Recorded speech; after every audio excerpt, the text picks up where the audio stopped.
بسم اللہ الرحمن الرحیم، السلام علیکم۔ میں ہوں شاہد مشتاق، آپ دیکھ رہے ہیں گرین سگنل۔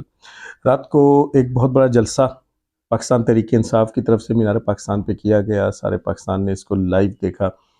اور پی ٹی آئی کی طرف سے یہ الزام دن کو ہی عائد کرنا انہوں نے شروع کر دیا تھا کہ رکاوٹیں کھڑی کی جا رہی ہیں، لیکن دوسری طرف انہی میڈیا چینلز کے اوپر یہ خبر بھی چل رہی تھی کہ پنڈال جو ہے وہ بھرنا شروع ہو گیا ہے اور ایک بڑی تعداد جو ہے وہ اس گراؤنڈ کے اندر پہنچنا شروع ہو گیا۔ اس میں کوئی شک نہیں کہ پاکستان تحریک انصاف کے پاس اس وقت پاکستان میں سب سے زیادہ سٹریٹ پاور موجود ہے، اور پاکستان تحریک انصاف عوامی سطح پہ پاکستان کی سب سے زیادہ مقبول ترین جماعت ہے۔ اس کی بہت سی وجوہات میں ایک وجہ یہ بھی ہے کہ جہاں تک عمران خان صاحب کی اپنی ذات کا تعلق ہے تو بڑے صاف لفظوں میں اور بڑے واضح لفظوں میں یہ کہ عمران خان صاحب اپنی ذاتی حیثیت میں اور اپنی حد تک بہرحال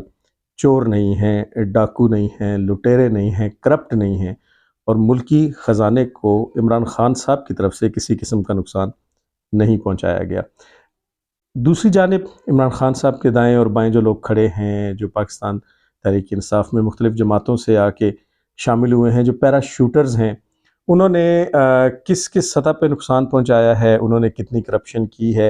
اور ان کا ماضی کیا رہا ہے، اور حال میں آ کے کیا انہوں نے کسی قسم کی کوئی توبہ کی ہے یا صرف انہوں نے اپنے اوپر سے پارٹی کی کیپ کو بدلا ہے، یہ ایک علیحدہ بحث ہے جس پہ ہم اس وقت نہیں جا رہے۔ جلسے کے جو مندرجات تھے اس میں کوئی نئی بات نہیں تھی، وہی باتیں تھیں جو خان صاحب کی ہر تقریر میں اور ہر بیان میں ہوتی ہیں، اور وہ یہی کہ پاکستان میں تحریک انصاف کو حکومت میں لایا جائے۔ لب لباب اس کا یہی ہے کہ پی ڈی ایم کی جتنی بھی جماعتیں ہیں وہ ڈیلیور نہیں کر پا رہی، اور چونکہ ڈیلیور نہیں کر پا رہی تو پاکستان کے مستقبل کے لیے، پاکستان کی معاشی خوشحالی کے لیے اور پاکستان کی بہتری کے لیے اب یہ امر بہت زیادہ ضروری ہو چکا ہے کہ پاکستان تحریک انصاف کی حکومت کو بحال کیا جائے۔ اس کو دو طرح سے بحال کیا جائے، یا تو کسی بھی ایگزیکٹو آرڈر کے ذریعے اسے واپس اسی پوزیشن پہ لا کے اپنے 5 سال پورے کرنے دیا جائے، جو کہ آئینی اور قانونی طور پہ ناممکن ہے، اور دوسرا یہ کہ الیکشن کو اپنے مقررہ وقت پر کرایا جائے۔ 9 اپریل اس کا مقررہ وقت تھا، عدالت نے اس کو 30 اپریل کی تاریخ تک لے جا کے ایک فائنل ڈیٹ دے دی، لیکن آپ کو پتہ ہے کہ الیکشن کمیشن نے اس تاریخ کو بڑھا کے 8 اکتوبر تک کر دیا، جو میں نے اپنے پچھلے ویلاگ میں آپ سے ذکر کیا تھا۔ اب تحریک انصاف بہرحال یہ چاہتی ہے کہ یہ الیکشن 30 اپریل کو ہی ہوں، تاکہ اپنی اس سٹریٹ پاور کی بنیاد پہ اور ملک گیر شہرت کی بنیاد پہ تحریک انصاف جو ہے وہ پاور میں آ جائے۔ اور اس بات میں کوئی شک نہیں کہ عمران خان صاحب کی جو پاور ہے، عمران خان صاحب کی جو شہرت ہے، اور عمران خان صاحب کی پارٹی جتنی مقبول ہے، اگر الیکشن اس وقت ہو جاتے ہیں تو وہ 2/3 میجورٹی سے زیادہ میجورٹی لے جائے گی۔ بلکہ میں تو یہ کہوں گا کہ الیکشن چاہے جتنا ہی لیٹ کیوں نہ ہو جائیں، پی ڈی ایم کی جماعتیں اس کو جتنا مرضی آگے کر لیں، چاہے اس کو سپوز کہ 2024 میں لے جائیں، 25 میں لے جائیں، لیکن جب بھی اس ملک کے اندر الیکشن ہوگا تو جو جماعت سب سے زیادہ ووٹ حاصل کرے گی اور ایک بہت بڑے مارجن سے جیتے گی، اس کا نام ہے پاکستان تحریک انصاف، اور یہ دیوار پہ لکھا جا چکا ہے، یہ نوشتہ دیوار ہے، اور اس میں کسی قسم کے شک و شبے کی گنجائش نہیں۔ سوال یہ پیدا ہوتا ہے کہ پاکستان تحریک انصاف کی مقبولیت اپنی جگہ، لیکن پی ڈی ایم کی جماعتیں فیل کیوں ہیں؟ اس کی کچھ تو بڑی بنیادی وجوہات ہیں جو نظر آتی ہیں۔ سب سے بڑی بات یہ، اب پی ڈی ایم کی جماعتوں کے اندر نواز شریف اور شہباز شریف کو لیجئے۔ نواز شریف صاحب کے اوپر جتنے بھی الزامات ہیں، نواز شریف صاحب اور شہباز شریف اور اس خاندان کے اوپر جتنے بھی کرپشن کے ایلیگیشن ہیں، اس کی بنیاد پہ یہ لوگ چھپتے پھرتے ہیں۔ نواز شریف صاحب آج سے کئی سال پہلے جب اپنے علاج کرانے کے بہانے لندن چلے گئے تھے، وہاں سے دوبارہ مڑ کے کبھی واپس نہیں آئے، اور انہوں نے پاکستانی عوام کے ساتھ، اپنے ووٹر کے ساتھ، اپنے حلقے کے لوگوں کے ساتھ، اپنے ملک کے لوگوں کے ساتھ کسی قسم کا انٹریکشن بھی نہیں رکھا۔ انگلینڈ میں جا کے بھی آپ کو معلوم ہے، گو کہ پہلے عدالت کی طرف سے پابندی لگا دی گئی تھی، لیکن آپ کو میاں صاحب، بڑے میاں صاحب جو ہیں، وہ کسی خطاب میں، کسی پریس کانفرنس میں، کسی جگہ پہ بات کرتے ہوئے نظر نہیں آتے. اگر بات کرتے ہیں کوئی تھوڑی بہت بات کرتے ہیں جو عمران خان کے خلاف ہوتی ہے ہمیشہ سے. یہی حالات شہباز شریف صاحب کے ہیں. شہباز شریف صاحب کو تو بڑی معذرت کے ساتھ بولنے کا پتہ ہی نہیں ہے، اور جب شہباز شریف صاحب کیمرے کے آگے بات کر رہے ہوتے ہیں یا کبھی ایک آدھ مرتبہ جو انہوں نے قوم سے خطاب فرمایا ہے، تو آپ یقین کیجئے کہ اس شخص کو کرسی وزیر اعظم پہ براجمان دیکھ کے حقیقت میں شرمندگی ہوتی ہے کہ ایک ایسا شخص جس کو گفتگو کے آداب اور انداز کا ہی نہیں پتہ. یعنی کیمرے کو آپ لوگ 30 سال سے حکومت میں ہیں، آپ ایک شاہی خاندان کا روپ دھار چکے ہیں، لیکن اس کے باوجود آپ کو you don't know how to talk, آپ کو بات کرنے کا پتہ نہیں ہے. آپ بڑے ہی سطحی انداز میں بات کرتے ہیں اور ایسا لگتا ہے جیسے آپ الفاظ کو سیکھ رہے ہیں. شاید آپ کو پرچی کی ضرورت ہے، اور ایسا محسوس ہوتا ہے کہ آپ یا تو پرومپٹر کا استعمال کرتے ہیں یا آپ کے مخالف سمت میں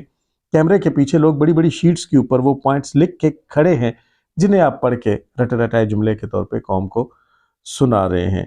تو ایک تو ان کا عوامی انداز نہیں ہے، اور دوسرا ان کے اوپر کرپشن کے الزامات ہیں، اور انہوں نے بڑے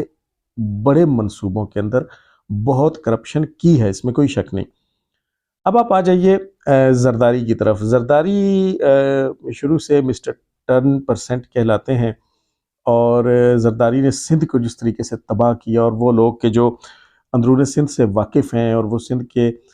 گاؤں دیہاتوں میں جا چکے ہیں، وہاں خورشید شاہ جیسے فرائین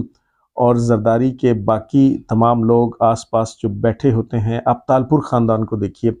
اب فریال تالپور اور اس کے سسرال کو دیکھیے کہ ان لوگوں نے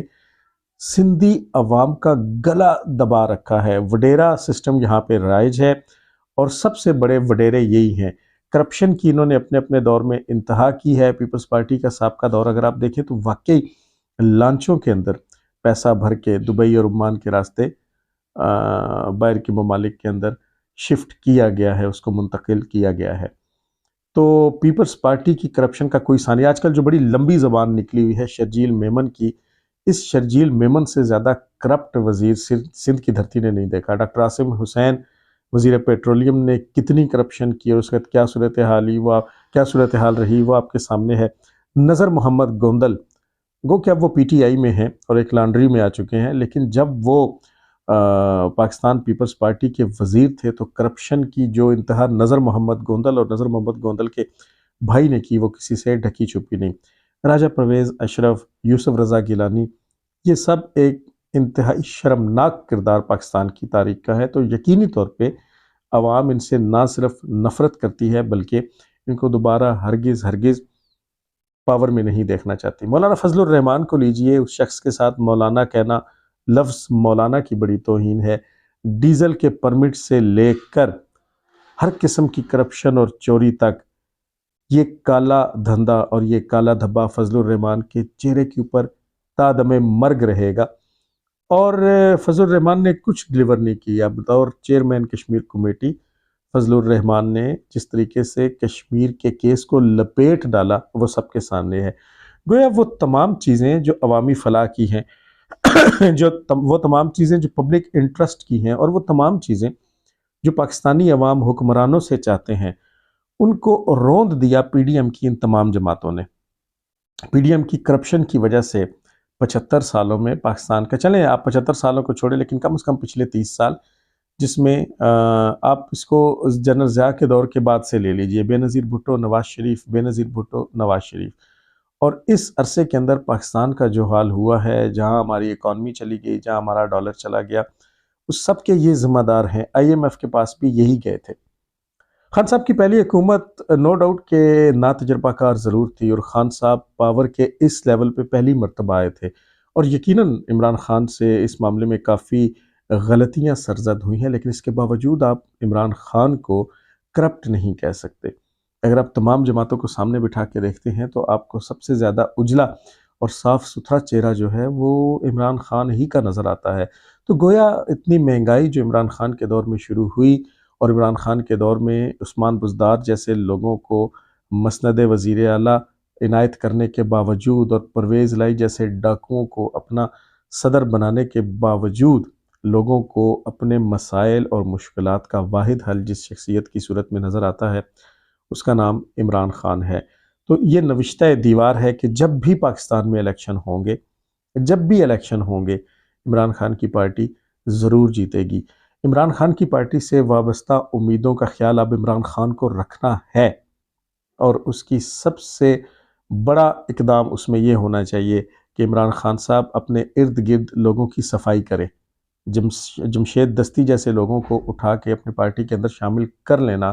اور نظریاتی لوگوں کو نسبتاً پیچھے رکھنا، عمران صاحب دوبارہ ایسی غلطی کرنے جا رہے ہیں۔ عمران صاحب کو صرف اپنے آس پاس سکروٹنی کرنے کی ضرورت ہے۔ الیکشن جب بھی ہوں گے پاکستان تحریک انصاف بڑے مارجن سے جیت جائے گی۔